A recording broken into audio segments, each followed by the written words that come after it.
రాతికి తగలడం మానేసి ఆకాశంలోకి ఎగిరిపోయి పుష్పమాలల చేత అలంకరింపబడి దేవతలందరూ ఆమెని సేవిస్తూ ఉండగా, ఓరి పిచ్చివాడా, నిన్ను చంపేవాడు నాతో కలిసి వేరొక చోట పుట్టాడు. ఓని ఊరుకున్నాడా? ఇంకా పళ్ళు రాని పిల్లలు, పాలు తాగుతున్న పిల్లలు ఎక్కడెక్కడున్నారో వాళ్ళందరినీ చంపాడు. అక్కడ ప్రారంభమయ్యాయి కృష్ణలీలలు.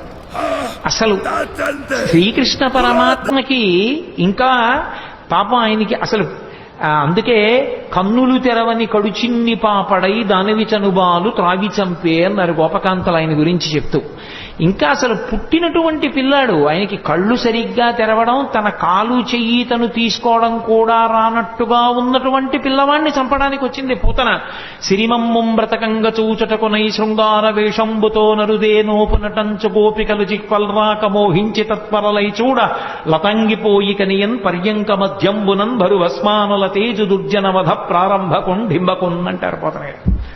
ఇంకా బూది కప్పిన నిప్పులా ఏమీ తెలియని వాళ్ళ పడుకుని ఉన్నటువంటి చిన్ని కృష్ణుణ్ణి చూసింది పూతన.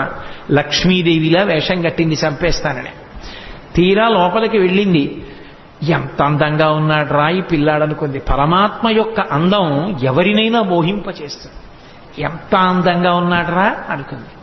అనుకుని, ఒరే పిల్లాడా, నీకోసమేరా నేను ఇంత వేషం కట్టాను, ఒక్క గుక్కడు పాలు తాగరా, నీ అందం ఏమిటో తెలుస్తుందండి. ఎందుకని స్తన్యమునకు విషం పూసుకొని వచ్చింది. స్తన్యం చప్పరించాడో చచ్చిపోతాడు. అందుకని ఆ పిల్లవాడికి వద్దమ్మా వద్దమ్మా అని ఒక పక్క అరుస్తున్నారు యశోద, అక్కడే ఉన్నటువంటి బలరాముని తల్లిని. అయినా సరే రోహిణీదేవి అంటున్నా వినకుండా పిల్లవాడిని తీసుకుని తన స్తన్యం ఇచ్చి పాలివ్వడానికి ప్రయత్నించింది. ఆయనకి తెలియదు. ఎంత పసిపిల్లవాడి రూపంలో ఇంకా కళ్ళు విప్పడం కూడా చేత కానటువంటి వాడిగా ఉన్నప్పటికీ వచ్చినదెవరో, ఎందుకు ఎత్తుకుందో, ఎందుకు పాలిస్తోందో ఆయనకి తెలియదు. అది కృష్ణలీలలంటే. అవి అంత పసిపిల్లవాడిగా ఉన్నప్పటికీ సర్వజ్ఞుడు. రామచంద్రమూర్తి అయితే అలా ఉండడు, గురువుల దగ్గర నేర్చుకుంటాడు. కృష్ణుడు అలా కాదు, పసిపిల్లవాడిగా ఉంటూ రాక్షస సంహారం మొదలుపెట్టేశాడు. అందుకే ఆ లోకేశ్వరుడా చరాచర విభుండా బాల గోపాలుడా బాలధ్వంసరి గొంతు గంటిడి వెసన్ బాలెంత చందంబునన్ పాలిండ్లన్ విసమూని వచ్చుటమదిం చింతించి లోనవ్వుచున్ కాలంకేల కదల్పరాని కరణిన్ కన్మోడ్చి గుర్పెట్టుచున్ అన్నారు పోతన గారు. ఆ వచ్చినటువంటి పూతన విషాన్ని స్తన్యంలో పెట్టుకుని వచ్చిందని తెలుసు, తన్ని చంపడానికి వచ్చిందని తెలుసు. కానీ ఏమీ తెలియనటువంటి పిల్లవాళ్ళ కళ్ళు గట్టిగా మూసుకుని గుర్రు పెట్టి పిల్లలు, చంటి పిల్లలు నిద్రపోతున్నప్పుడు చిన్న గుర్ర గుర్రని చప్పుడు వస్తుంది. ఆ గుర్ర గుర్రని చప్పుడు చేస్తూ గాఢ నిద్రలో ఉన్నవాళ్ళ తన కాలు చెయ్యి తనకి కదపడం చేత కాని వాడిలా ఉన్నాడు. ఎందుకని పిల్లలకు అలవాటు ఉంటుంది, బొటనవేలు ఇక్కడికి తెచ్చి నోట్లో పెట్టుకోవాలని వాళ్ళ తాపత్రయం. కానీ వాళ్ళ చెయ్యే, వాళ్ళ నోరే, కానీ ఈ చెయ్యి ఇక్కడికి వెళ్ళదు. ఎందుకనంటే వాళ్ళకి ఆ బలం ఉండదు. లేక చెయ్యి ఇలా ఇలా ఇలా ఇలా పోతుంది. పోయి ఇక్కడ పెట్టుకుందాం అంటే ఇలా పోతుంది. అది పోయేటప్పటికి వాడు ఏదో ఇంకొకడెవడో వాడి చెయ్యి లాగేశాడన్నట్టుగా ఎడవడం మొదలు పెడతాడు. కాలంగేల కదల్పరాని కరణిన్ కన్మోడ్చి గుర్పెట్టుచున్. తన కాలు చెయ్యి తనకి సక్రమంగా కదపడం చేత కాని పిల్లవాడు ఎలా ఏడుస్తాడో అలా అంత అమాయకంగా ఉన్నవాడు ఇలా నిద్రపోతున్నప్పటికీ కూడా తనకి పాలివ్వడానికి వచ్చినటువంటి పూతనా స్తన్యముల యందు విషం పెట్టుకుని వచ్చిందని తెలుసుకున్నటువంటి పరిపూర్ణ జ్ఞానము కలిగినటువంటి కృష్ణ పరమాత్మ అక్కడ పక్క మీద అలా పడుకుని నిద్రపోతుంటే ఏమీ తెలియని దానిలా వచ్చి ఎత్తుకుని పాలివ్వడం మొదలుపెట్టింది. నిజంగా ఆ చిన్ని కృష్ణుని యొక్క మూర్తి మన మనస్సు మీద ముద్రపడాలని పోతన గారి తాపత్రయం. ఎంత లైవ్ టెలికాస్ట్ ఆయన ప్రసారం చేశారు. శాబ్దిక ప్రత్యక్ష ప్రసారం భాగవతం. మేల్కొన్న తెలగున మెర్లన కరువిచ్చి క్రీగంట చూచుచు గిదిసి నీల్గి ఆవులించుచు చేతుల అకసంబున జాచి యొదిగిలియ కన్న యోజనూది బిగిచన్ను కబకేల కబళించి పీడించి గుక్క గుక్కకు గుటుకు గుటుకు మనుచు ఒక రెండు గుక్కలను విధ ప్రాణముల సైతము మేనిలో సత్వమెల్ల త్రావెనదియును గుండెలు తల్లడిల్ల ఇతర బాలుర క్రియవాడ వీవు కావు చన్ను విడువుము విడువుము చాలుననుచు. ఆ పిల్లవాడికి చిన్ని కృష్ణుడు నిద్రలేచినటువంటి సందర్భాన్ని అంత హృద్యంగా వర్ణించారు. బాగా నిద్రపోతున్న పెద్దవాడిని వెళ్ళి లేపామనుకోండి, బుద్ధి ఉందా లేదా, ఎందుకు అలా లేపుతామని కోప్పడతాడు. పసిపిల్లలు అలా కాదు, బాగా నిద్రపోతున్నా వీడు పొద్దున్న ఎప్పుడో 7ంటికి పాలు తాగాడు, కానీ ఇవాళ ఏమిటి ఇలా గుర్రు పెట్టి నిద్రపోతున్నాడు, వీడు 9 అయిపోయింది, పిల్లాడికి ఆకలేస్తుందని అమ్మ లేపేస్తుంది.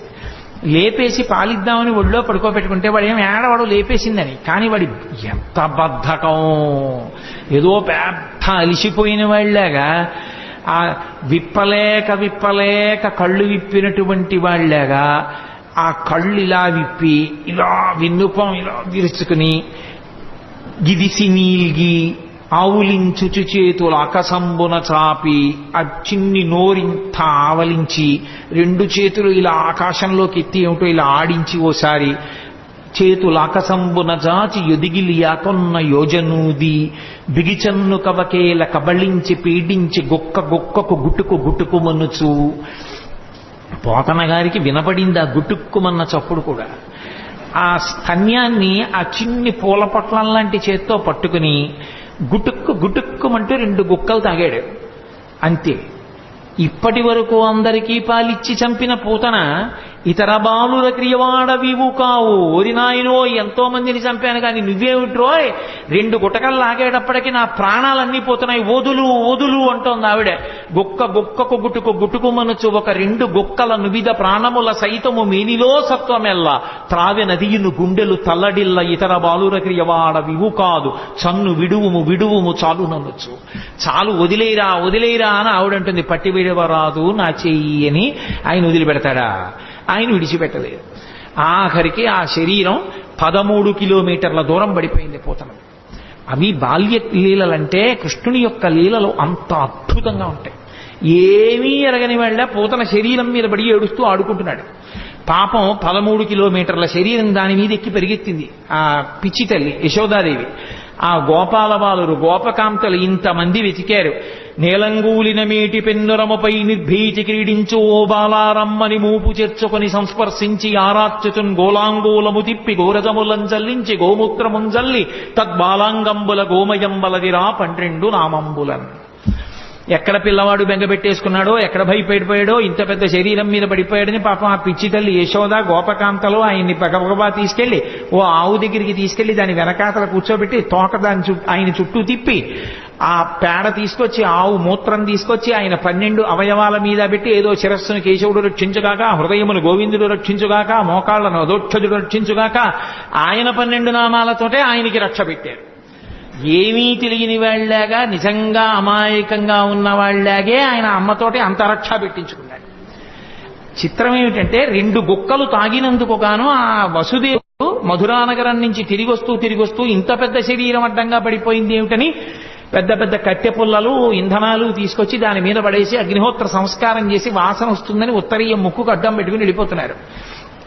రగిలి పొగులు మగువ దేహము నుండి అగరు పరిమళముల పగలు వెడలే దేహకల్మషములు శ్రీహరిముఖమున త్రామబడుట చేసి భూవరేణ్య అంటారు పోతన గారు.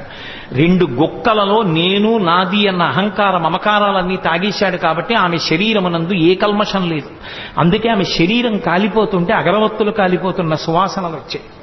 కన్న తల్లి ఏ స్థితి పొందుతుందో అటువంటి స్థితి పూతన పొందేసింది. దీని లోపల ఉన్నటువంటి తత్వం అర్థం అవ్వచ్చు, అర్థం కాకపోవచ్చు. కానీ చిన్ని కృష్ణుడు పాలు తాగి పూతనా సంహారం చేసినటువంటి సందర్భాన్ని వింటున్నప్పుడు మనసు రమించి ఆ చిన్ని కృష్ణుడి మీద హత్తుకుందనుకోండి చాలు.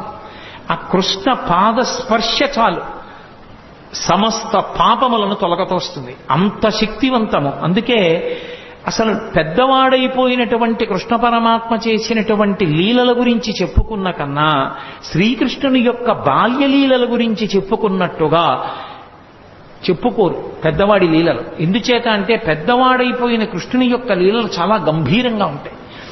చిన్ని కృష్ణుడిగా చేసినటువంటి లీలలు హృద్యంగా ఉంటాయి, ఆకర్షణీయంగా ఉంటాయి, ఆబాలగోపాలాన్ని ఆకర్షిస్తాయి. అందుకే వ్యాసుల వారు ఎంత అనుభవించారో, పోతన గారు ఎంత అనుభవించారో, మధుసూదన సరస్వతి ఎంత అనుభవించారో, లీలాశుకుడు ఎంత అనుభవించాడో, బాల్యలీలలకు ఉన్నంత గొప్ప స్థానం శ్రీకృష్ణ పరమాత్మ యొక్క అవతారంలో నిజానికి పెద్దవాడైపోయినటువంటి కృష్ణుడి యందు లేదని నేను అనను. కానీ మనం కూడా బాలకృష్ణుడి యొక్క మూర్తిని చూస్తే పొందేటటువంటి ఉత్సాహం పెద్ద కృష్ణుని యొక్క మూర్తిని చూస్తే పొందాం. బాలకృష్ణుని యొక్క లీలలు అంత అద్భుతంగా ఉంటాయి. అందుకే ఆ పోతన గారు బాలకృష్ణుడి యొక్క లీలల్ని